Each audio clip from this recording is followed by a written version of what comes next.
Hi, welcome to Off Script. I'm Zach Lewis. And I'm Dr. Draper.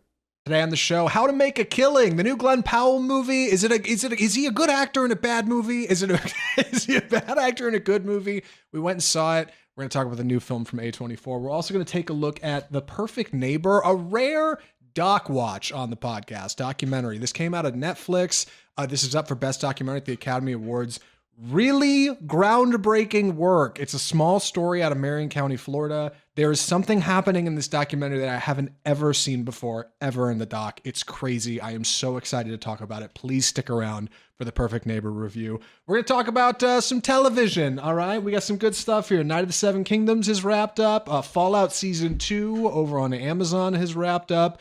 We're going to dig into it. Before we get to everything, oh my God, have we got a lot of news this week. We're going to move through it fast, all right? We had the BAFTAs, we got Criterion stuff, big news at the box office. Before we get to everything, breaking news for the podcast. This just broke just a few minutes ago. So excited to get into it. Sony is rebooting Spider-Man.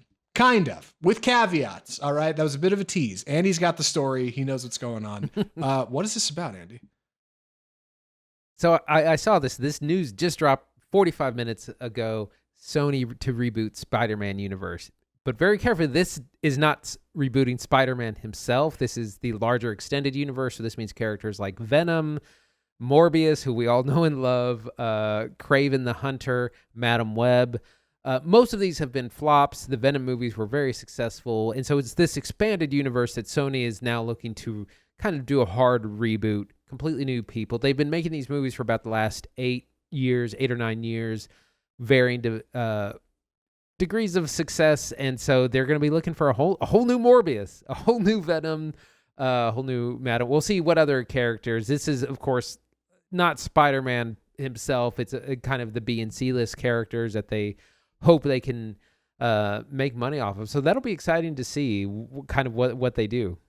Yeah, news comes straight from the top. Sony Pictures Chairman and CEO Tom Rothman confirmed this on the Town podcast, hosted by Matt Belloni, who's just straight up asked, "Where are we in the Spider-Man franchise? Not the animated Spider-Verse. Like, what about like the larger franchise that Sony has its hooks in? Like you said, it's kind of the villains. It's the extended verse. It's not really the Tom Holland one, but it kind of is because they've got this funny deal with Marvel." And Rothman said, we're rebooting it. We're restarting. We're going back to the start. We're gonna just do it over fresh, which is just really funny because like these movies were just so seemingly like barely connected to Spider-Man. They couldn't really be on the nose. Venom felt obvious, but then Venom like never actually really has a run-in with Spidey, right? Like there's some post-credits crossover sequences, but like you never really got what you were looking for, right? The juice, Tom Hardy versus Tom Holland. Madam Web, like even less was connected to Spidey. They tried to make it work, but like, and not really. I think Kraven the Hunter was a huge flop, and people totally missed that. Not to mention the incredible joke that is Morbius, right? Starring Jared Leto, which didn't really work. All of these made like less and less money, save for Venom, which had 2 sequels and made a ton of money overseas. Oh my God, they love Venom over there. So we're definitely getting more of that. As for the other characters, dealer's choice, baby. I think we should riff on it for a minute. What do you think? I don't know. Where do you think these movies are going, Andy?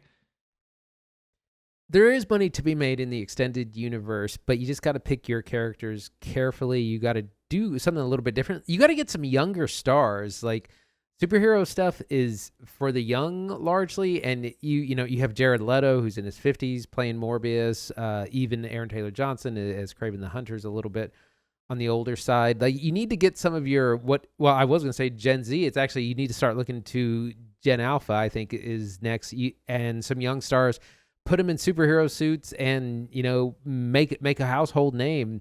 You got to do something else. Venom is, of course, a fan favorite. I think you also got to just pick better. They were hoping Madam Web was going to be a trilogy of films or its own franchise, and that was a big flop. And that movie's such a huge mess.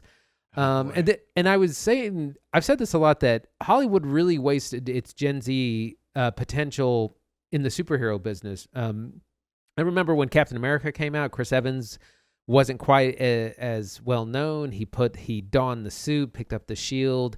Now everyone knows who he is. He's like the millennial superhero. And you needed to do that for the next generation, largely to get butts in seats. but like you missed out on getting Jacob Elordi into a cape. You had Sydney Sweeney kind of in the Madam Web movie in like one scene where she's in the suit. Isabella Merced is in the Superman movie, so that's probably an exception. But you got to get young people in these action things if you want to hope to get them in seats.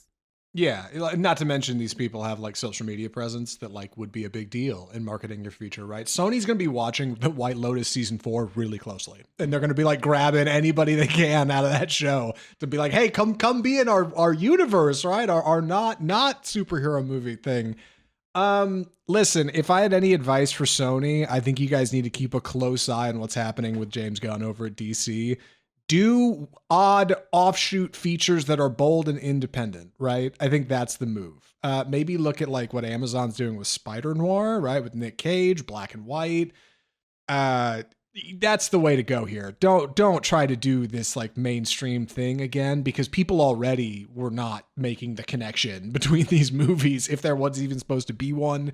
You guys didn't do a very good job of drawing like a connective thread here or web connects them all. Like, I think you need to go big and bold, get people like Matt Reeves who made the Batman. Like, you need to be looking at like independent auteurs to make something cool here. That is how you will court new talent, because new talent thinks superhero movies are lame, right? Timothée Chalamet's got Leonardo DiCaprio whispering in his ear at parties like, don't do any superhero movies, kid. Tom Cruise is telling people, don't do any superhero movies, kid. Like all these prestigious actors and actresses are moving away from these things. They're radioactive, right? You end up trapped in a contract and it doesn't go anywhere. So I don't know. I think you go big and bold and do something weird and different. Pull in some cool creators like Mike Flanagan, maybe. Like I don't know, but don't do Morbius and Craven again. Yeah, a lot of these are kind of the bad guys in the Spider-Man universe, and like you need films to be a little bit darker. The great Russell Crowe was in Craven as the father figure. Oh God, he was, wasn't he? Yeah, as a fat dad or whatever his. What was he doing? Yeah, and that movie had some good action scenes, but man, you gotta tell a more compelling story. You can't just do the tried and true superhero mythos. Like you got to do something new and exciting. And it's the same thing. If you read comic books, it's the same thing, and it's even more difficult in that medium because they've done all the classic comic book stuff. You have to come up with really new ideas, and so you got to start transferring that in film as well. You got an entirely new approach. Yeah, more from Sony coming soon. Keep it here on Off Script for more. Speaking of new talent, dude, Bill Hader's making a movie. I'm so excited. We're big Bill Hader fans around here, not only for his background on SNL, where he was a comedian and a starring cast member there for a while, but also his work on Barry, the HBO show, which we were gushing about when that show was airing here on the podcast. We did a couple TV corners about it back before TV Corner was even really a segment. Very cinematic, very big, very bold, exciting news. What's he making, Andy? He's making a new horror movie called They Know. He plays a divorced dad whose ex-wife, he becomes suspicious of her husband in an almost Barry-esque sense that there's more than meets the eye. There's something sinister going on. He's affecting the way like his kids are starting to grow up. So it'll probably be another kind of dark comedy angle, but we loved Barry so much, and we were saying that Bill Hader's got to get behind the camera and direct a film, to direct a feature. He's so good. He needs to do it. So I'm excited that he's finally getting that opportunity.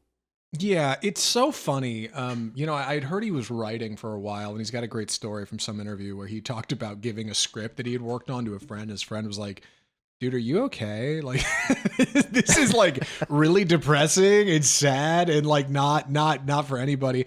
And meanwhile, like if you walk into any children's film currently screening, you'll see a trailer for The Cat in the Hat where he's voicing like the titular character, which is this bouncy, like affable cat in the hat, of course, right? So him getting into horror feels perfect. Like, especially the later seasons of Barry get real, like existential and odd. There's this one particular scene in the last season where Sally is at home and there is a masked robber, like gunman, robbing the house, and it is horrifying. And it's like quiet and tamped down and like just manages to unsettle and produces like a sense of unease in the viewer that is like genuinely talented. People have compared him to Jordan Peele, getting out of comedy and moving into directing with Get Out and Us and Nope. This feels like the natural next step. It is very exciting. He clearly has a lot of talent behind the camera, and he's going to be starring in it, right? Which is definitely going to help sell tickets. Seems like a W all around. I'm here for They Know, the next Hater feature. Yeah, really looking forward to this. This is put on by the MRC production company, which I think also produced Wuthering Heights, which we've just talked about last week. Exciting. Hopefully we get to see, this is the beginning of a beautiful, Bill Hader's director arc. Yeah, hit the channel for our Wuthering Heights review last week. Went over okay. I was a little worried about people being mad about it, but I honestly didn't hit as big as I thought, and maybe that's for the best. Speaking of big hits, K-pop Demon Hunters is coming to the Criterion Collection, and somehow some people are somehow mad about it, which I don't understand. Can you dig into this for us, Andy? Right, so both K-pop Demon Hunters and Guillermo del Toro's Frankenstein are being added to the prestigious Criterion Collection, which a lot of people just take a little bit too seriously. Like, yes, they're known for a lot of like fine and refined and classic films added into their collection, but they also add things that are just big cultural moments, and that's what K-pop Demon Hunters is. It was like the film of the summer. Huge hit, huge musical hit. Those poor girls are still singing Golden. Like a year later, they're gonna be till you're 90. They're gonna be singing Golden. Yeah. But it's a big cultural hit, but also it's a business, and Netflix famously does not put out their films on physical media, and so this is the one place. If you want to own it, that's where you'll have to buy it. And also, it'll probably come with some features, maybe some behind the scenes stuff, director's commentary, actor's commentary. It's a whole special thing. People take this way too seriously. Yeah, other Netflix films that are in the Criterion Collection include Alfonso Cuarón's Roma, Martin Scorsese's The Irishman, Jane Campion's The Power of the Dog, Noah Baumbach's Marriage Story, and Guillermo del Toro's Pinocchio. Guillermo del Toro has a few titles in there, so it is not all that surprising that Frankenstein is getting attention. Not to mention, nominated for a number of Academy Awards this year. Like, there's definitely some juice happening in Frankenstein. K-pop also is nominated for Academy Award, a couple actually, Best Original Song and Best Animated, which will likely win Best Animated. I'd be surprised if it didn't. But yeah, it's a bit of a cultural thing. And this is nothing but good for the people who work at Criterion. I've been surprised that anybody is bothered by this because, like Andy said, there's some people out there who think it's this like mark of prestige when ultimately like they're a DVD publishing company. You know what I mean? Like they distribute movies. That's what they do. Like K-pop getting the Criterion treatment is great. It's the only place you'll be able to get it in physical media, which means it will make a ton of money for Criterion. This thing is like, it's going to be great. It's going to come with art and commentaries and special features and a lot of stuff that I think Sony Pictures Animation would be happy to give to folks, right? I'm a little surprised if they're only getting one movie in the Criterion Collection right now. It's not like the original Spider-Verse, right? Because that was groundbreaking when it came out, or even Across the Spider-Verse. Maybe when it gets a sequel, it'll get a 2-pack or something. In the meantime, like, this is nothing but good things. Like, it brings more money to Criterion, which means they can get more films. It brings money to Netflix, who will probably be incentivized to put more stuff on physical media, hopefully, right? They've already done some. This will, I think, be a big one. It's all W's. Like, I don't, everybody should be stoked about this. So I've been surprised that anybody is like irked or upset or rolling their eyes or saying that I don't know, it has something to do with the sanctity of the label Criterion. Like that's bogus. Yeah, I'm not surprised by those reactions because that's how like film snobs and film Twitter, I would expect them to react and be like, well, it's not, Breathless or some obscure black and white film that in another language. That's what kind of people think about that. But like I said, people take it way too seriously. K-pop Demon Hunters was a huge phenomenon, one of the biggest films of last year. It's won a bunch of awards. It will, I don't know if it'll win the Oscar, but there's a good chance that it probably is going to win Best Original Song. Or again, it's up for a lot of awards. So it was a big milestone in filmmaking. Big win for animation. Yeah, they're singing Golden at the Academy Awards, along with I Lied to You from Sinners. I think those are the two big frontrunners for Original Song. We talked a little about the Oscars a couple weeks ago. I don't want to dig too much into picks. You can check out our picks online. You can hit the channel. You can see our Oscars picks. Meanwhile, we got to talk about the BAFTAs, which just happened. All right. Big wins, big exciting things, a couple of odd incidents that we're not going to cover here on the podcast. So if you're tuning in for that, sorry, but we're going to talk about awards. And that's what we're doing here. What took the headlines, Andy? Well, I wanted to start off by saying the BAFTA are the British film awards primarily, so they focus on a lot of British cinema primarily. Also, there's a lot of American films in there, but they're very, again, they're very British and they're very non-inclusive historically. But we'll start with best film, which went to one battle after another. Not surprising, it's kind of the front runner with Sinners for Best Picture for the Academy Awards as well. Other nominees: Hamnet, Marty Supreme, Sentimental Value, and Sinners. I'm gonna say keep going. yeah. I'm Go gonna ahead, say go ahead. pretty good night for one battle, honestly, which is kind of my favorite this year. I just edges out Sinners for me, but it's a personal pick. Sinners is incredible. I think those are going to be the two big heavyweights at the Oscars. Sinners has 16 noms. I forget how many One Battle has, but seeing One Battle pull a little bit more attention than Sinners, I don't know, man. They're so different. And like, I know people are really invested in like the game of the Oscars and the awards, right? Not so much like how we get here and who votes, but what will and won't win, what edges out the competition. And like, remember that Sinners is like a freaky R-rated vampire horror film. There's a lot going on in it, but like ultimately not typically a common pick for this kind of stuff. Meanwhile, like One Battle is like about current politics. It's PTA's like, most, what do you call it, like modern film. Like most of his stuff is set in the past. Yeah, I don't know, like out of the two, it's dealer's choice. I don't know who's going to win, but either way, like great night for both films. leading actress went to Jessie Buckley. No surprise there. She's the front runner for the Oscar as well. Other nominees: Rose Byrne, Kate Hudson, Chase Infinity, Renata Reinsva, and Emma Stone. Not surprising, again, Jessie Buckley is probably going to take that. Leading actor, a big surprise here. So the nominees were Timothée Chalamet, Leonardo DiCaprio, Ethan Hawke, Michael B. Jordan, Jesse Plemons. It's basically almost the same as the Oscars leading actor, but it went to Robert Aramayo, who starred in a movie called I Swear, about a man who has Tourette's syndrome, and who Robert Aramayo, also has in real life. So this was a huge upset, like this pretty unknown. I'd never heard of this person or this movie until Sunday, and it upset all these big winners. And Robert Aramayo also won Best like upcoming actor over like Miles Catton. So I'm surprised they gave him both awards, because usually you would kind of share the, spread the wealth a little bit. So I was surprised, but that was the big upset in the awards. Yeah, I don't want to bring up Coda in 2023 winning like Best Picture. It's very Coda-coded. But a little bit, man. Yeah, there's a little bit of like, it feels like a portion of the voting block here really favored this particular feature this particular year. 5 incredible performances and one I've never heard of. Also, it's the BAFTAs, like you said, it's British. Like I see that, but I'm glad Jesse Plemons was getting some recognition for Begonia, right? Because I know he didn't get an Oscar nom like he'd hoped.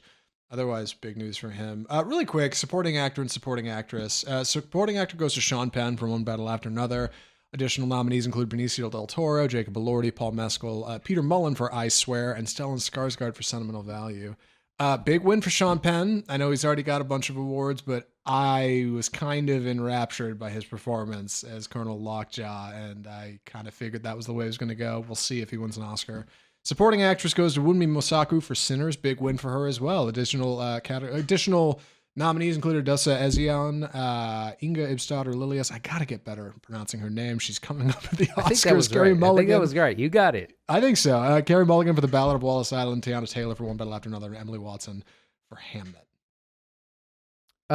These were both a little bit of surprising. I mean, Wunmi Mosaku and Sean Penn are both nominated for Academy Awards, but they're like third down on the list for as far as who's favored. So the awards have actually, a couple of months ago, it was like a lock that One Battle was going to win everything. And now it's like, it's really starting to play up, and it's starting to be a little bit more exciting because you don't know. It's kind of boring when you just know that one movie just kind of steals or storms through and takes everything. But it's really up and down, and it's getting to where it could kind of be anyone's awards in some of these categories. Director went to of course, Paul Thomas Anderson for One Battle After Another. So again, usually whoever wins director wins Best Picture as well. Sinners did win Best Original Screenplay and Score as well. So this is kind of begin. We have a couple more awards showed, but it begins to be a precursor of what we can expect, and it's kind of all over the place. We still have the SAG Awards, the Directors Guild Awards, and then I think we're onto the Oscars. Yeah. Do you want to talk through any more of these categories? I don't know if there's any big surprises in here. Like, I don't know if there's anything that would really blow people's socks off. A lot of F1 winning for sound is a big laugh, but I'll take it. There's a lot of things that we don't get over here because they're like outstanding British film went to Hamnet, which of course we've seen, but there's some other ones that we haven't. The Ballad of Wallace Island, which I've heard a little bit about. Bridget Jones, Mad About the Boy. That was released in theaters in the UK, but on streaming here. Kind of a weird situation. Die My Love, of course. H is for Hawk, which is a movie starring not Felicity Jones, the other one, Claire Foy, I think. One of those two British women who I could never keep them straight. A movie that I've heard really good things about grief and losses, where I swear, also something we haven't heard of, Mr. Burton. Pillion, which we're going to be actually taking a look at next week. So film not in the English language, which is Sentimental Value. Sentimental Value will probably win, I think, could win for international feature. I keep saying things definitively, and then I'm like, well, actually, it's kind of up in the air. So yeah. But those are the BAFTAs. Some interesting things. We'll see how they line up against the Oscars next month. I'm going to fill you in. H is for Hawk was Claire Foy. That's who it is. And you were thinking it was Felicity Jones, right? Felicity and they're not the same Yeah. person, but like respect. I see the connection in your head. I get why you're mixing them up. I did the same thing. Look at a picture of both of them without a subtitle, and I know. I do the same. You won't know who is who. Just last week, I was doing this with Russell Crowe and Gerard Butler. Like, I know they're different people, but like, oh my God, do I get them mixed up in my head? Anyway, we got to talk about the box office. We're going to move on. Wuthering Heights, they're still doing pretty good. Seems like it's kind of almost a hit, maybe. Meanwhile, Goat is just killing it. Before we get into the official boxes, I want to talk about the unofficial box office. The number one movie internationally was something I'd never heard. I saw it on top of the charts of the international charts, and I was like, what is this movie? Something called Pegasus 3 that made $152 million over the weekend. And I was like, that's like summer blockbuster numbers. That's like what Zootopia made opening weekend. And that movie has made $372 million. And what it is, it's a Chinese racing film about a rally racing team, obviously the third one in the series. This reminded me of last year when Ne Zha 2 came out and made $1 billion in 2 weeks. And we were like, what is this movie and why is no one talking about? And so this is kind of another version of that, of this, this property that's really big in China. No one's talking about it because, a lot of probably complicated political reasons, but also they don't really release those movies. That movie is available to watch this week, though. But it's this racing film. I'm going to check it out this weekend, I think. It's made almost $400 million in 2 weeks. And it's just like, what is this? And no one's covering it. It's the first I've ever heard of it. Yeah, it's so funny. Like, we just talked about Spider-Man, and Tim Rothman, CEO of Sony, talked about on that podcast, The Town, how Spider-Man, No Way Home, made like $1.9 billion, and he's like, it would have been 2, but we couldn't get it in China for censorship. And like, in my head, it would have been more if only we'd gotten it in Chinese markets. But yeah, there's this issue of like what they do and don't see, and what doesn't get, like what gets through the gate and what doesn't over there. Kind of goes both ways, man. Yeah, Andy's right. Like, this is not the first time there's been a movie that did huge overseas, and like we here in America basically hear nothing. Little weird. Like, it's not full on state censorship, but like it's kind of the same result. You know what I mean? Like, we're just not seeing this stuff that's getting made. I don't know. It's weird. Also, what it used to be, things have changed so much, because it used to be the Chinese box office could save your film, and that American films could make more money in China than they were making domestically. Sure. And so if something did poorly, like around 2008 or in the 2000s to about 2015, this was true. And then China's just started getting into the homegrown films. They learned how to make better movies, and now they have a lot of homegrown stuff, and now they don't need to import Western movies, and the homegrown stuff does really, really well. I mean, this is huge numbers. So Pegasus 3, biggest movie. We'll see where it goes. It's probably going to make $1 billion here soon. No, what's the onto thumbnail? the official? Yeah, I was gonna say, what's the thumbnail for Pegasus 3? Biggest movie you've never seen? I think we did that for Ne Zha too. Like, just come on. Like, again, how are we not seeing this? Onto the official box office. So Goat, the animated feature, made $17 million. It's crossed $100 million mark in just its first week.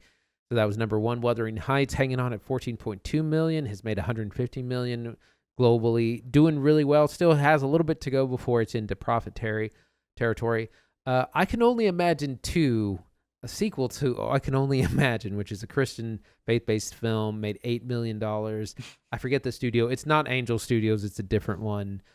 Crime 101 came in at number 4 with 5.8 million, 46 million globally. So that director is the same director who made American Animals, and so I think I might check that out when it gets to streaming because I've heard it's pretty good. But we like that movie. We covered it on the show. Yeah. And then to round out the top 5, Send Help at 4.5 million, 83 million, doing really well. And then at number 6, which is what we're going to be reviewing soon, How to Make a Killing at just 3.5 million. So that's the box office. Smaller release for A24's February release, How to Make a Killing. I noticed at my local cinemas, a lot of theaters are starting to gear up for Oscars. They're starting to run Oscar films during the day. They're running some of them at night. They're running Best Picture nominees. Your local AMC might be hitting it. Your local Cinemark might be hitting it. Check it out. If you missed any of these movies, if you want to hit Hamnet or you want to see Sinners again in theaters, like, they're not advertising it, but they're running a lot of those movies again. So if you're at all interested, would recommend. Check your local listings. You might be able to catch a couple of these features before they, before they go to the Oscars. I still can't believe how late the damn Oscars are happening this year. March, right? Good March God. 15th. Good Lord. We're a quarter of the way into 2026. Crazy. What's the next big release, I guess? Scream 7 is coming out this weekend, which is going to make a killing, I think, right? No pun intended with our feature that we're about to talk about. Yeah, Project Hail Mary, but that's at the end of March. The Bride, maybe, but I'm excited about that film, but I'm afraid it's going to be a bomb. So yeah, the teaser for The Bride was cooler than the full trailer for The Bride. Our teaser for The Bride was like all tone, and I was like, "Oh, this looks cool." The full trailer was like, okay, all right." I'll tamp my expectations down. It's gonna be a good time. The Bride will be fun. We got to move on. We got to talk about bigger things. All right. So, any other thoughts on this before we jump into How to Make a Killing? No, I'm ready. Perfect. Well, I'm gonna be taking the summary on this one, so please excuse any funny delivery. This is How to Make a Killing. So, How to Make a Killing is the story of Beckett Redfellow, a young man played by Glen Powell, who was disowned at birth by an obscenely wealthy family. The Redfellow, specifically his mother, she no longer has pledged the inheritance. Therefore, he does not get the inheritance, which is like billions of dollars, right? Untold amounts of cash. Between Beckett and the fortune, there are 7 relatives standing in the way, a couple nephews, a niece, maybe an uncle or an aunt. And Beckett, Glen Powell, is, kind of doing fine, normal guy, working at a suit shop. But he runs into an old kind of flame of his, maybe a bit of a rival, played by the very illustrious Margaret Qualley, who kind of inspires something in him, stokes a bit of a fire to revisit his past, to go back and lay claim to what's his, to what his mother, who's passed away, believes has always been his, the Redfellow fortune. So, with a bit of a dark humor flair, a bit of black comedy, Glen Powell goes to pursue his first relative, and upon finding that it's actually pretty easy to murder somebody, begins to work his way down or up the ladder to hopefully get to the top and get what is rightfully his. The movie is How to Make a Killing. It's from A24, starring Glen Powell and written, directed by John Patton Ford. I'm looking forward to talking about it. Andy, what'd you think? So I felt like this is really up and down for me. There's parts of this that I think work really well. Like, it's shot really, there's some fantastic shots. The cinematography is really beautiful. I feel like the story's a little bit unfocused and all over the place, particularly the ending. It starts out as kind of an Eat the Rich kind of film, and it started to get interesting because I thought it was going to really be about like what the obsession of wealth or to be wealthy, how that can kind of be problematic as well. And I was like, oh, that's actually a really interesting topic. But then it kind of doesn't know where to go. There's a number of plot points that just kind of are characters that don't really work.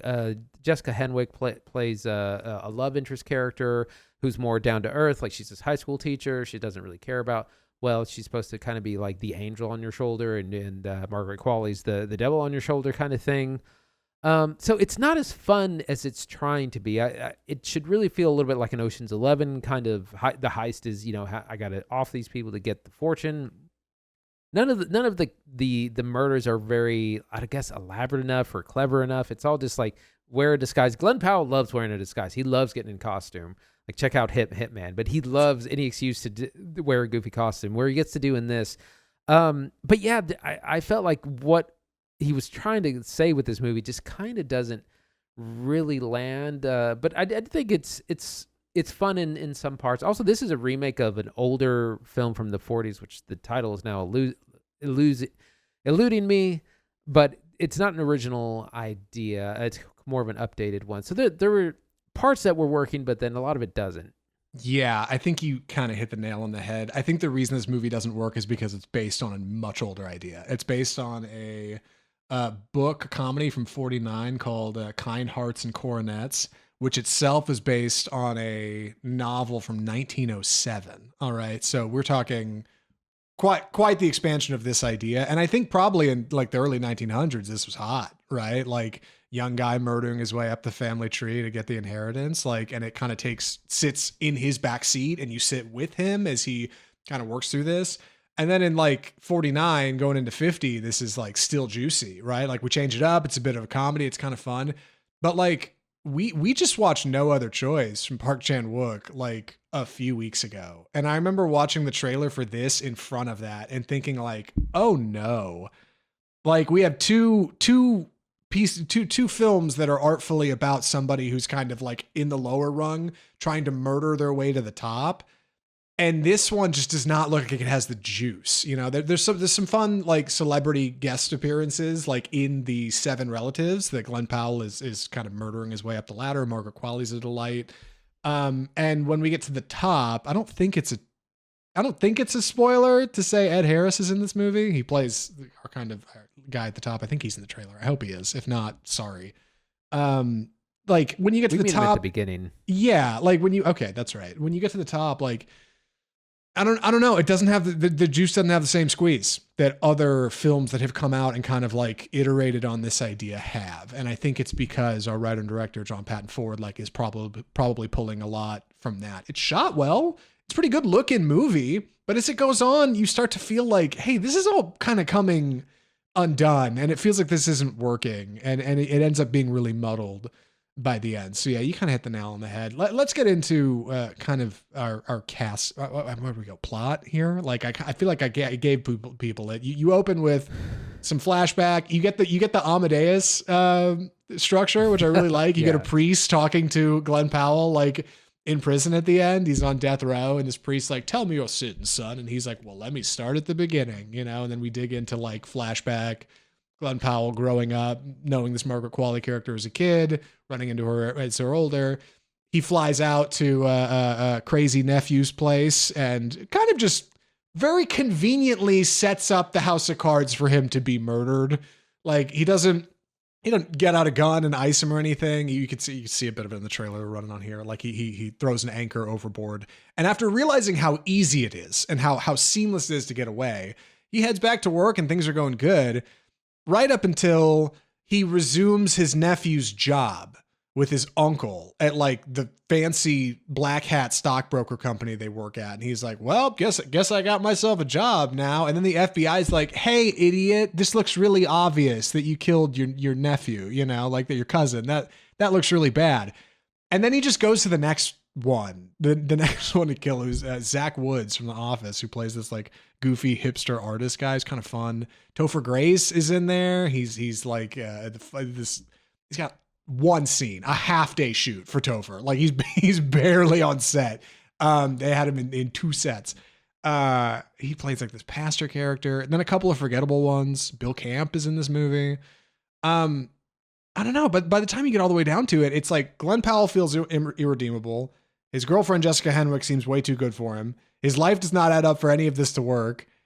It all feels like a big tragedy, which he kind of says at the beginning it is, and ends up being this sort of just lukewarm watch that feels like it runs way too long for the runtime. I couldn't figure out what Margaret Qualley's character is trying to do, and that's not a diss on her performance. It's just like she's kind of the devil, but she's also like she's seducing him, sort of. Like she's not in this kind of unhappy marriage. She's also trying to like leverage him. I mean, she's in the movie to be Margaret Qualley, to look beautiful in Chanel suits. But the purpose of her character is kind of strange. Where Jessica Henwick's character starts, I think, is also strange, even though she's supposed to be the more down to earth. And then the ending to me just didn't make any sense. It's like you needed to go one of two ways, and you kind of split the difference, and it just makes no sense. It's one of those things. It's like, well, it's like you had 5 different endings picked out, and the test audiences didn't like, number 1 through 4, and so you went with 5. That's what it feels like. The ending is truly baffling. I think one of the big reasons this movie suffers is because it does a poor job of showing us how luxurious wealth is. Like, I watched a lot of Succession on HBO, and those people are some of the richest people in the world, and they are constantly the Wolf of Wall Street problem. Yes, yeah, like they're constantly walking in and out of helicopters, and they have 90 people around them who are all employed and are always thinking about them. They have black cars that they're moving in and out of, like hotels where they're in like huge penthouses that they can obviously afford, like insane skyscrapers. This movie doesn't have any of that. Like, you get like a party at a beach house. You get this set where Glen Powell reportedly works, which is supposed to be like downtown, and it's got like 5 desks in a room, right, with some like fake marble in the back. Like, none of it feels very wealthy. It feels like I'm watching Ella McKay. And like, it doesn't work. Yeah. Like, I'm not convinced exactly. by the world we're in. Like so at the end of the movie, when it's supposed to be this big mantra on like how wealth is power and power corrupts, like, it's kind of a miss. It tonally misses. And like that's the one thing that I think should be working next to Glen Powell and Margaret Qualley, who are fun in the movie. The AV Club said Glen Powell makes the same face for 90 minutes in this movie, which I think is hilarious, but untrue. He's fun. I like Glen Powell. I do. All right. I don't think he's a bad actor, but I just think this is not a great pick. Like, I think our director has done one other film before this, Emily the Criminal. They needed one before that. I forget what it's called. Emily the Criminal, the Aubrey Plaza in 2022. So he doesn't have a lot on the resume. Like, I don't know. I just feel like Powell's agent was like, hey, it's A24. It's a weird dark comedy where you're murdering people. You get to do disguises again. Sign me up, and that was a mistake. Yeah. It's just kind of like you said, it's all over the place, and it doesn't know what it's. Sorry, I've totally lost my train. No, you're right. I know. I had something insightful. Yeah, I mean, Glen Powell needs a win. He's kind of he's like flop after flop after flop. You got to hit something big again. You're in the Sydney Sweeney School of Box Office. You got to turn it around with something, man. So it's rough. Oh, now I remember where I was going. So the movie needed to pick one of two directions. Either all the kills needed to be really smooth and suave and Ocean's 11 type setup where everything's expertly curated, or the opposite, where he's kind of like a fumbling, like failing his way to the top, like bumbling through every murder, barely getting away with it, but kind of getting closer to his goal. And it doesn't really do either. It does a little of both. It just doesn't really work. It's not that interesting. You needed either fewer people to kill, or you needed a big montage to get through like Redfellow's 4 through 6 or something. Yeah. Powell's relationship with Henwick is completely unbelievable. It is baffling in the movie when they announce an engagement party. And we have hardly spent any time with these two, like learning about whether or not he actually likes her, or if this is just kind of part of the grift. Like, it's very, Qualley's motivations are very unclear. It seems like she's trying to get the bag for her screw up nepotism husband, who like isn't actually skilled in anything and is just was getting money from his palatial estate. But like, then that goes weird. Like, it's very strange. And I just feel like so much of it is because of where it comes from, because it's supposed to be based on this thing that is 50 and then 100 years old, 120 years old. Like, just, I don't know. Yeah. And like, most importantly, next to other features that have kind of taken on this premise of our young aspiring individual, like, violently working their way up the ladder, it just doesn't hold water. It doesn't work. Like, it ends up being kind of a flat hour 45. So, one thing while I'm thinking about it, though, good costuming. I know good costuming isn't really a thing worth mentioning in here, but like, for being rich people, right? Like, if they can't recreate exactly the look and feel of being ultra wealthy, like, they certainly dress Glen Powell like it. Margaret Qualley's always got sick fits. Her legs are a mile long. Like, something about it. He works in a suit place. He's always wearing something different. He's got stripes. He's got this perfect knit sweater on. Like, good costuming and How to Make a Killing. Other than that, any other thoughts or recommendations, Andy? I think the other thing that bothered me is, like, in the modern world, we know how things like the legal system, the justice system work. And so it's like an 80s movie where it's just like things are happening way too fast. Like, legally, the court system, like, things would not happen and then kind of unhappen as quickly as they're going. Like, that stuff just really takes me out of it. I just know too much about that. I know. It's kind of a funny play opposite Perfect Neighbor, which we're going to talk about shortly, which is a very real documentary based on like true crime, actual events. And that's modern day. And like, it's such a smaller thing. And I feel like the cops zero in on it so much faster than like Glen Powell's very clumsy 7 murders in this movie. Like, pretty baffling. But I got to know, Andy, would you recommend How to Make a Killing? I would say save it for streaming. I think it is a fun watch. Qualley and Glen Powell are really good. There's some charm in it. It is up and down. It just kind of plot-wise, thematically does make a lot of sense. I think it really fumbles at the end. So I think it's going to be perfect for a streaming service in a month. Yeah, I'm in the same boat. Save it for streaming. No big reason to go to a theater. Writer-director John Patton Ford has done a couple of cool projects. I think he will probably get something else out of this, but kind of a miss for Powell, kind of a miss for Qualley. Muddled ending, confusing motivations. How to Make a Killing is just not quite it. It's a February A24 release, and I suppose that's what you expect in February from A24. With that, we have got to move on to something special, something different, all right? Not quite film, not quite television, but cinematic streaming shows, all right? Andy, what do we call this segment? It's time for the TV Corner. So we're going to be taking a look back at a couple of shows, A Night of the Seven Kingdoms, which just wrapped up this weekend, and Fallout Season 2, which ended a couple of weeks ago. Started with Night of the Seven Kingdoms. I'm going to be very spoiler-free as much as I can be. It's also hard to talk about, 6 episodes of television. But this stars Peter Claflin as Sir Duncan the Tall, who at the beginning of the series, his kind of mentor, Sir Arlen of Pennytree, has just passed away, and he doesn't know what to do with his life. He might go to King's Landing, he might go somewhere else, and then he's thinking, well, I need to make a name for myself. I'm going to go down to Ashford Meadow and enter this tournament, and maybe I can become a knight with like a big family, the Baratheons, the Targaryens, these big Game of Thrones families that we know. So he shows up. He's kind of a nobody. He's trying to get into the tournament. And he's a really good guy. Like, he believes in the virtues of knighthood, and this kind of gets him into trouble where he stands up for someone who's being abused and beaten, and eventually he ends up in a situation having to fight for his life, and also get some friends together to help fight for his life as well, with dire consequences, not necessarily for him, but for the realm itself. And that's all I'm going to say about the plot, because there's a whole lot going on. But I wanted to say, in general, I absolutely love this show. It's the best thing that Game of Thrones has done in a really long time. I think because it's small, because it's all about character and drama. It's not about the big battles. We don't get a ton of, we don't get like a 30-minute long battle with knights and things like that. It's much more about the drama, the relationships, the politics going on.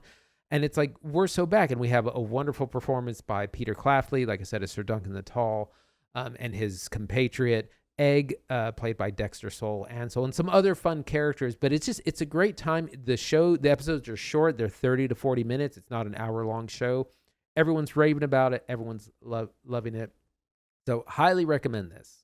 I think it's so clever that our lead in this show exists in a world where he already understands these hierarchies that all of us, the audience, understand. These old families, the Baratheons, the Targaryens, right? Like if you've watched Game of Thrones, and if you're listening to this, you almost assuredly did. Like, you at least understand that. And even if you haven't watched House of the Dragon, if you watched Thrones, if you were disappointed by the ending of Thrones, which I think many were, right? Like, I think it's cool to come at it from a fresh angle because it's such a rich world.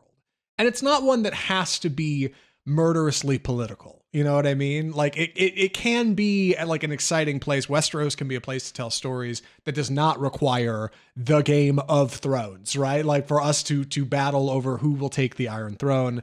Like instead we can have something smaller and more intimate. And I think it's meaningful that this works and that this gets an endorsement from you, because I haven't watched any of it and I haven't watched Dragon. I think me, like a lot of consumers, watched the ending of Thrones and just kind of got burned a little bit and maybe didn't pick it back up. So if I haven't watched House of the Dragon, this still works. I can still jump into this, and this isn't gonna mess anything up. Yeah, absolutely. So this is, I think, taking place about 100 years. 100 years, yeah. 100 years, but it's before the events of Game of Thrones. That's important to point out. And it's after House of the Dragon, and it importantly is during a time when dragons no longer exist. The last dragon has been killed some time ago. They are starting to pass away into myth, and the Targaryens they rule the Iron Throne. They're still in charge, but they don't have their nukes anymore. Basically, they don't have their dragons, and so they're in a little bit more vulnerable position, and that's part of the charm is that they're having to go to this kind of backwater town to just still play nice politics, because they don't have the military might that they did 100 years before during House of the Dragon. The game is completely different because their war arsenal is different. So there's some of that as well, but it's like there's so many good subplot lines and fun characters, and it's just an interesting time, and it's an easy time to step back into the world of Game of Thrones, and it's a good entry point if you've never seen any of it. We're going to talk Fallout Season 2 in just a second, but before we do, couple quick rapid fires for me and the audience. How long are these episodes? 30 to 40 minutes, depending. How many are there in the season? 6. Is it genuinely funny, or is it like funny tone? I mean, where are we? Past the laugh test? No, so it starts out pretty lighthearted in the first kind of 3 episodes. It gets a little bit more serious the longer it goes. It gives us some really good drama. And is there nudity like in Game of Thrones? No, actually, I don't think so, or very brief. Like again, they're in a ways they're trying to avoid, like they're letting you know we're still in this world with some of the there's some of the brutality in the later episodes. There's some of the unfortunate things. And it's a lot of the unfortunateness of, like, Honorable Ned Stark, who basically pays the price for doing the right thing. That's a little bit the way that Sir Duncan the Tall is. He's someone who wants to help people in need, and there might be a price to pay for that. Is it as violent as Game of Thrones? Yes, but only in briefly. Like I said, it's not concerned with big, long 30-minute battles. Yeah. All right. But there is some grisly violence. All right. Would recommend? Yeah, would absolutely recommend. A lot of fun. It's a quick watch. Lots of drama in a short time. Great characters in cast. Everyone's loving it. Highly recommend. I love it. All right, let's talk Fallout. I have not seen season 2. I saw season 1. You have watched this. You haven't played the game it's based on, New Vegas. I played a little bit of that game. So between the two of us, we're going to tackle this. What do you know about it? So I'm a little less excited about Fallout Season 2. This was a little bit of a struggle. It started out strong, got a little bit muddled in the middle, ends a little bit stronger. At the end of the first season, our trio kind of gets broken up. The Ghoul and Lucy McLean, played by Ella Purnell and Walton Goggins, they go off to New Vegas to chase her father, played by the great Kyle MacLachlan, to see what he's up to, bring him to justice. Meanwhile, Maximus, played by Aaron Moten, goes back to the Brotherhood of Steel and kind of tries to make nice, or try to just kind of blend back in with them. So that's our starting point. And it's just, the show is a little all over the place. There's way too much going on. I counted them. There's 6 separate plot lines, which I'll get into in a second. But God. The first third of the show largely deals with the Brotherhood of Steel. And we meet a couple of new factions. We meet the Legion. We meet the New California Republic. And there's a lot of infighting that happens there.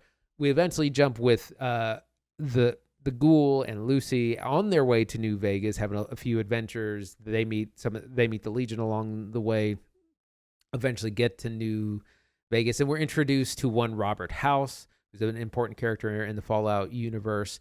And this is where there's just too much going on, because we get flashback stuff to Cooper Howard, who turns into the ghoul in the current timeline. But let me lay out the plot lines. We have Maximus and the Brotherhood of Steel. We have Lucy and the Ghoul. We have flashback to Cooper Howard and kind of how things came to be. We have 2 Vault stories. We have Vault 33, which is where we started in the first season. We have Norm, who was in Vault 33, and he escaped to a different vault, and that's a whole storyline. There's just so much going on, and these are long episodes. They're 45 minutes to an hour, and it's a bit of a slog.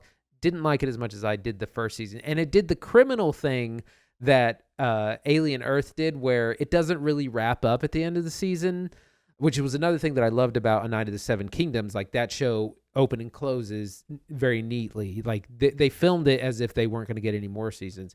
Fallout ends, and it's a whole bunch of like, well, stick around for season 3 so you can actually find out some answers to questions. And that's exactly what Alien Earth did. It did not feel like conclusive at all. And that's what we get a little bit here. That's such a shame because I don't know where they go next. That's the thing. Like, I think Amazon and Fallout have figured out the secret sauce to adaptation is you cherry pick the absolute best parts right away. First season worked pretty good. That was based kind of Fallout 4, Fallout 3. Season 2, we are immediately going down the rabbit hole of the spin-off game Fallout New Vegas, which was not even really a mainline title. It was made by another studio. Like, it's beloved in the Fallout community, but like was not a particularly huge deal upon release. Like New Vegas is kind of its own thing. And I imagine this show probably does not have a lot to directly do with the world of that video game. Maybe I'm wrong. Haven't read it. But what I do know is you shoot your best ammunition up front, right? And so I don't know where they go with 3. I would have hoped this would kind of end in a way that's like, hey, maybe there will be more. I mean, they could certainly not do it, but it is a very expensive show. And if that's not evident in the look and the sound and the feel and the costuming and effects, it should be evident in the fact that Walton Goggins is only in 1/6 of it. Because he's expensive and they can't spend all their money on just him, right? So they got to like fill it out with these other plot lines. You got to have Zach Cherry come up from the Severance floor and be a vault member, right? Vault dweller. I guess questions for what's going on here. Like, why do you think it's this way? And what do you think they will change for season 3, if anything? They need to consolidate the plot lines. There, like I said, and I forgot one, which was Kyle MacLachlan's character, Hank McClane Sr. is returned to Vault Tech doing nefarious things. So again, 6 separate plot lines. They kind of come together in the end. Not really a whole lot. There's a whole lot of like, you think you're getting an answer to a question, and then you get half an answer and stick around for season 3. So I think they need fewer plot lines. It just needs to be more focused. The episodes, I think, just need to be shorter. Like, they're struggling for an hour of content. I feel like they're really stretching things out. There's a lot of filler. It feels like there's a big deal about Macaulay Culkin being in this. He's in like 2 scenes, and he's not. I saw a Reddit thread about him. I could have played his role. Like, he doesn't like even like do anything stand out. He's just a famous. Yeah, people said he was bad. They were like, he's in 2 scenes. He's not even good. It's just like, why is he in here? Like, you could have put anybody in that role. Like, maybe that was part of the point. Maybe it's just a guess thing to get clicks. Like, I don't know. Like, I know they want this to be an event. They want Fallout to be a big deal. But like, God, I played the games. I barely even saw any marketing for it. Like, I just felt like it wasn't really on my radar. The person I heard telling me the most about it was you. Like, because we talked about it on TV Corner. Yeah. Now I've lost my train of thought. Oh, yeah. I picked up that football and ran the other way with it. I get it. Yeah, you're fine. Yeah. It's just there's way too much going on. I think we don't get enough with our star characters like Lucy and the Ghoul. Like, they're the people who we want to be with, and it seems like they're not in half of the show this episode. And we're continuing what we thought was kind of ending after the end of the first season. Like, I think the first season wraps up fairly well, and it does have some continuation, but this is like kind of egregious. What I was going to compare it to is the end of House of the Dragon season 2, which is all these marches, all these armies marching towards each other, and then it's like, stick around for season 3. I remember panicking because I was like, oh no, there's 20 minutes left. There's 15 minutes left. There's 5 minutes left. There's no way like a battle is going to happen. And that's what happens here. as well. There's a whole lot of buildup that stick around for season 3 in a year and a half, and like I just couldn't believe it. I can't believe people pull that shit, dude. That's so obnoxious. I played that game. You're like looking at the time on the episode. You're like, oh no. How is there only 20 minutes left? 15 minutes. Like, you just know it's not happening. Come back next summer. Haha. Here comes the airplane. Like, for nothing. That's a bummer. Do you think it's getting a season 3? Like, I feel like I did not hear a lot about it. Like, I don't know how the ratings were. Amazon doesn't release that stuff. But like, what do you think? I think so, only because it's such a buildup and clear continuation. Like, they must have filmed season 2 knowing they were going to get season 3 greenlit. Like, it's too open-ended to not. Yeah. All right. Any other questions that should ask you about Fallout season 2? Well, I guess other than, would you recommend Fallout season 2? I would recommend it to fans of the show and the game. If you watch season 1 and you want to see where it goes, then by all means. I think it probably helps to actually binge it as opposed to watch it week to week, because there is so much going on. It is hard to follow with all that. So I think actually the binge model might work a little bit better. But if you haven't watched it, if you're not into it, if you're on the fence, I would say probably skip it. Yeah. All right. Well, you heard it here first, folks. Stick around for our next TV corner, probably a couple weeks. Next week, we got to talk about trailers. We've been holding off on Trailer Park, and I know we got a Backrooms teaser for May 24. I heard that the new Scary Movie 6 trailer is running in front of Scream 7 this next weekend. So next week, new trailers. Keep it here for more. We got to talk about The Perfect Neighbor. I did not know anything about this movie, and if you're listening to this, you may not know anything about it either. Andy turned me onto it, so he's going to be giving us a summary. Andy, please. Take it away. The Perfect Neighbor. So this is a documentary that came out in October. It has been nominated for a Best Documentary for the 2026 Oscars. It was on Netflix, so I wanted to check it out. I kind of didn't want to watch it because I was like, I feel like it's the kind of movie that's going to make me mad, and it absolutely does. But it is very well made and very, very poignant in that. So it takes place several years ago in a neighborhood in Marion County, Florida, kind of north central Florida. And there's two kind of families. There is a white woman, Susan Lawrence, who lives in this. It's a normal kind of working class neighborhood, and there's a plot of land next to her apartment. It's a big open field. There's no nothing on it, and the local kids use it to play football, to just run around and be kids. And Susan doesn't like this, and so she's constantly calling the police on the kids, on the parents, and what we get is a bunch of police footage from body cams and car cams and things like this of these interactions of where they come over. She complains that they're harassing me, and they say, okay, you can be sure you stay on this side of the signs, but they also tell her, like, that's not your property. You can't tell them anything. And eventually this boils over into violence as someone is eventually shot, which we find out in the beginning. And that's all I'll say as far as plot-wise, but it's really fascinating the way it's put together. Like I said, lots of archival footage from police vehicles, from body cams, from news things, but it's a really fascinating look at racism. Frankly, the people that she's calling the police on are largely a black family and their kids. It's a mix. There's some white kids in there as well, but she is very much trying to weaponize the police against this family and these kids. She constantly calls. They show up. You get to see multiple interviews with her and the police, talking with them, talking with the kids, talking with the parents, and they're trying to keep the peace as best they can. They say, okay, stay far away from her door, don't go up on her porch, be sure to stay. She's clearly lying through a lot of this, or making up things that these people are not doing, again, in an effort to weaponize the police force and the laws. It examines a lot of things. It's a fascinating documentary. It's a quick watch at 100 minutes as well. So, Zach, what do you think?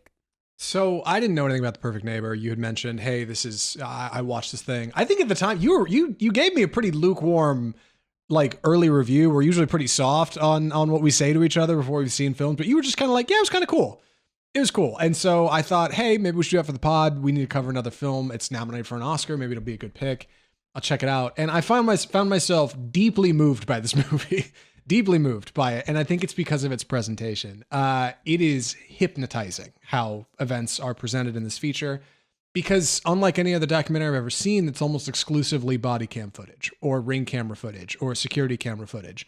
And it plays out effectively in real time. Like the where this movie came from, I did a little research before the podcast. Director Geeta Gandbhir has a sister-in-law who is best friends with the victim in this film. That is the connection. So it's kind of a family friend thing. They had heard about this in Marion County, Florida. They had thought about maybe starting to put a story together about the outcry and response to what had happened, the kind of inciting event in this film. And when they were putting that together, they put in a request to Marion County Sheriff's Office for, just to look at assets or whatever. Can you turn over files that were public? They said, sure. They sent over like dozens of hours of security, like just sent over all this stuff. Yeah, go ahead and take a look at it. And when they started watching it, they just hit play on the first file and immediately were drawn in by first person body cam footage from officers going out to listen to a call that had come in from Susan Lorenz. And that's where the movie opens, right? It opens with a bang. It opens with a look at the climactic event, and then immediately takes us back about a year and a half to the first time that Susan Lorenz calls them out. Hey, there's some neighbors playing on the opposite side of the yard. They're a bunch of kids. They're screaming and yelling at me. I can't deal with it. They're harassing me. The cops walk over across the street, and worth mentioning, that's the first time we see Susan Lorenz as a victim. She is presented as the victim first, and we don't know anything about her. So the first time you're shown anybody, it's her putting in the complaint. Then we go across the street to a small family. Family says, yeah, hey, she's kind of crazy. And she's been yelling at our kids for a long time. And she just rents that duplex. She doesn't own that property. The guy across the way lets the kids play there. It's just a football field. Who cares, right? But she has a huge issue with it. And then the cops walk down to the next house. Same story. The cops go to the next house. Same story. They're walking back to their car. Another mom comes up. Hey, officers, I just want to say I saw what happened. That woman's nutso, right? So immediately we are given a first person view without any cutaways to like additional documentary people who are going to fill you in with context of what happened. You don't get any of that here. You are just given what the cops are learning. And then we jump 6 months to the next incident. And then we jump 3 months to the next incident. And then a month, and then a month, and then 2 weeks, and then the thing. It's crazy. And by the time you get to the incident, right, that's teased at the beginning of the movie, you're an hour in and you still got another like half hour-ish to go. And I remember watching it thinking like, what else are they going to do? Because the whole time you're brought into this immediate present tense situation. You are the one walking around. It is first person. You are the one, like you're just given straight access to it. And then I realized, oh, they have to do the fallout. They have to do everything that comes after this, the investigation. Like that is what police do. Incredibly hypnotizing doc. I can't believe how I was pulled into it.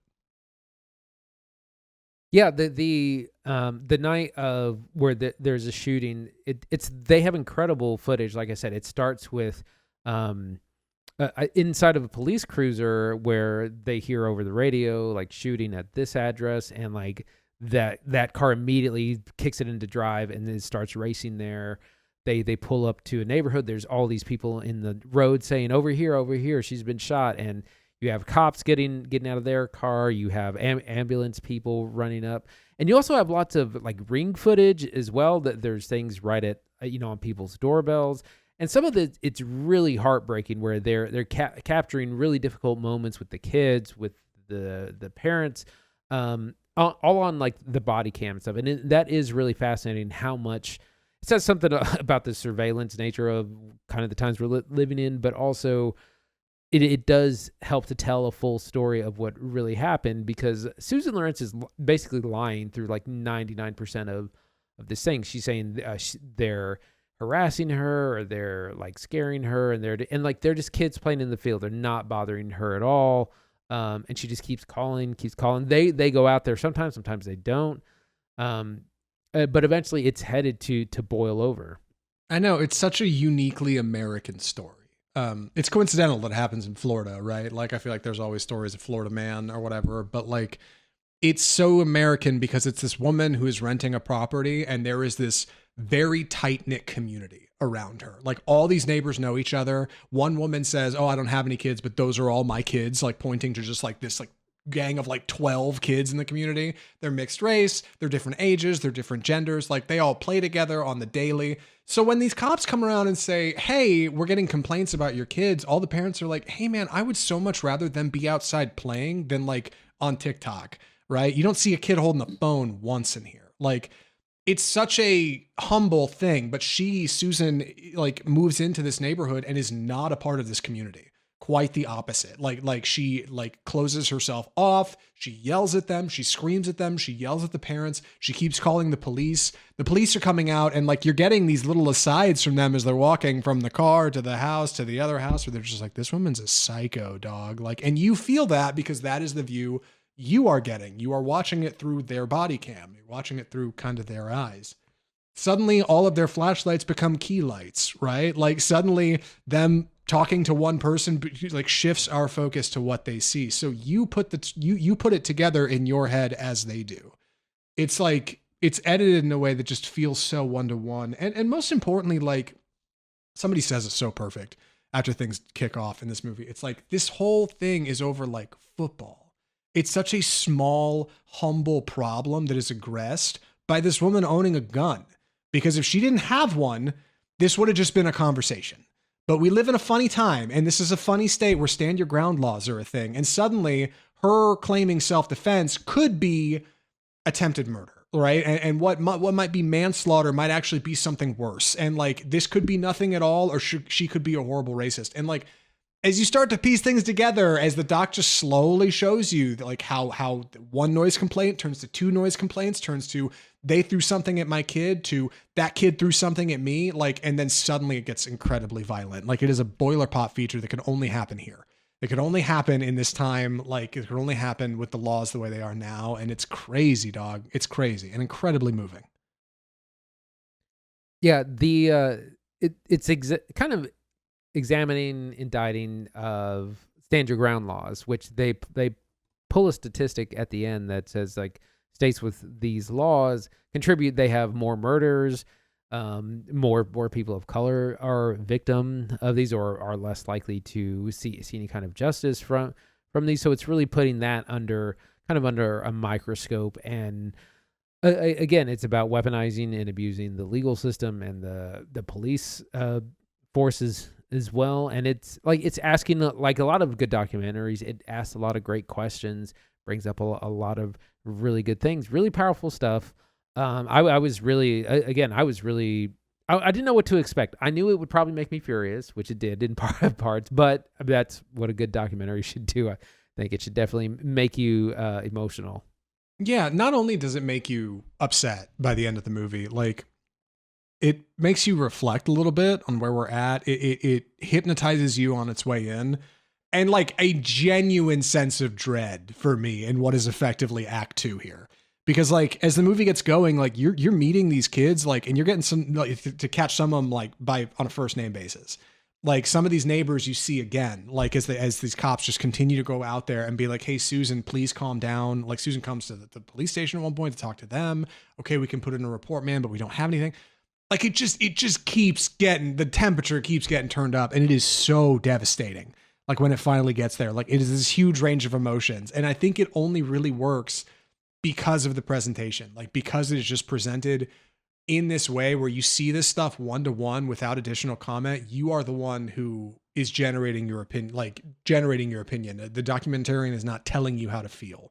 Like they are simply showing you what they've seen. And that context before, seeing like 45 minutes of the movie before we get to the actual incident in question, where all of this came from, I think serves to make it so much more meaningful for you, the viewer, and so much more powerful for you because you have seen these people before and you're kind of familiar with them, and they're not your neighbors, but I mean, they kind of are, and like, that's what makes this work so good. I kind of can't believe this is just on Netflix. Like, it's a little bit of a bummer this didn't go to theaters. I know it made a splash at Sundance. It's made some really killer reviews, and I just feel like it's going to get buried. I never would have watched this had you not brought it up to me. I worry if people don't see this pod, they're not going to know to check it out. And that's a shame. Yeah, that's true. At the same time, I think Netflix is maybe the perfect place for documentaries like this. It's probably more likely for it to get seen than if something goes to theater. I mean, people don't go to the theater very much less for a documentary. That's a good point. Streaming is probably the perfect place for it to really be seen. Andy, would you recommend The Perfect Neighbor? Yeah, I absolutely would. This is a harrowing documentary, looks at a lot of interesting things in these tense times that we live in with parents and children and violence and laws and justice or lack thereof. Really blown away by it. The way it's the footage is collected and shot really fascinating. Again, police car footage, body cam footage, Ring doorbells, all this kind of surveillance stuff to piece this story together. Also really fascinating. Never seen anything like that in a documentary. So highly recommend. Yeah, same. This movie's incredible. Incredible documentary, told in an incredible way. A uniquely American story that feels kind of familiar, I think, to all of us, even if you're far away from it. You might have even heard about it when it happened in 2022. Crazy work, incredible doc. It's on Netflix now. Please go check it out. It is a great time, whether you're a fan of documentaries or not. Great time in the way that it's hypnotic and moving. Not that it's a particularly pleasant story, but I do feel like maybe there's a little bit of justice at the end for a community that is just kind of rolled over the coals, man. It is The Perfect Neighbor. It's on Netflix. That is Off Script, episode 327. Good God, Andy, what are we watching next week on the pod? We're going to be taking a look at Pillion, which is the BDSM romantic comedy. Some have called it a dom-com, starring Harry Melling and Alexander Skarsgård. Heard a lot of buzz about this movie. Looks like it's going to be a lot of fun. That's this Friday, February 27th. And then we're trying something new, which I'm calling Dealer's Choice. Yeah, right. Zach and I are going to see our. We're going to see different movies for our second movie. I'm going to check out Pegasus 3, the Chinese rally racing film that made $400 million. And Zach is going to be taking a look at Nirvana, the band, the show, the movie. This mockumentary, what is it? It's kind of a strange... It's so funny that you're like, I'm checking out a $400 million global blockbuster, and Zach is checking out a Canadian mockumentary called Nirvana, the show, the band, the movie. Yeah. So this is a small Canadian comedy feature that looks a bit like a mockumentary. Maybe parts of it are. It's based on a web series that turned into a Canadian television show with 2 seasons called Nirvana, the band, the show. Nirvana, the band, the show. I had seen a couple memes about it. I had the opportunity to check out a few episodes and immediately fell in for it. This was like the last week or two. That show is really funny. It's older and it hasn't been around in a while. It's based on 2 guys, Matt Johnson and Jay McCarroll, who play kind of fictionalized versions of themselves who are in an act called Nirvana, the band, who are trying to book a show, their first opening night show at a club in the East End called the Rivoli, which is just like a small club. Each season is like 8 episodes. They are very goofy. Each episode is them like trying to come up with a new bit. Like how are we going to get in this time? Maybe if we call the Rivoli and act like we're bookers, they'll book us. Or maybe if we go over there and disguise ourselves as waiters and try to write our names on the list, it'll work. And like it ends up being a lot of like on the street footage where they're filming out with real people. It's a lot of like crash zooms. It looks a lot like The Office or Parks and Rec. Like it's a lot of handheld. It's shot by a couple of their friends. And while it started off very intimate and small, like now they have this feature that's in like 350 theaters nationwide. I'm going to have to drive to the other side of town to see it, but I don't know. I've been watching the show and I really fell in for it. And I just feel like I should check it out. And so we were talking about what else to watch in the pod. You were like, I kind of want to watch this obscure Chinese film that barely has any showings in town. And I was like, that's crazy. I kind of want to watch this obscure Canadian film that has barely any showings in town. So that's it. That's what we're doing on the pod next week. Dealer's Choice. We're going to try it out, see how it goes. If you enjoyed the episode today, if you like what we're doing here on Off Script, easiest way to support us is just subscribe to the show. Subscribe to the YouTube channel where we're posting new clips. Check out our audio episodes at offscriptfilmreview.com and on Spotify, Google Play, iHeartMedia, iTunes. Check us out on social media, Facebook, Twitter, iTunes, Instagram. iTunes is not social media. TikTok. You can check out our website, offscriptfilmreview.com, and you can email us correspondence directly at mail@offscriptfilmreview.com. If you've watched a couple episodes, if you've maybe seen a couple clips, if we're coming up in your feed, hit that subscribe button. You know you're thinking about it. It's right there. You've seen us a couple times. You're ready. It's time. Come join the show. Come get involved with what we're doing. Leave a comment, rate, review, like, dislike, all that good stuff. And yeah, that's Offscript Film Review episode 327. From all of us on the Offscript podcast, I'm Zach Lewis. And I'm Dr. Draper. Thanks for watching.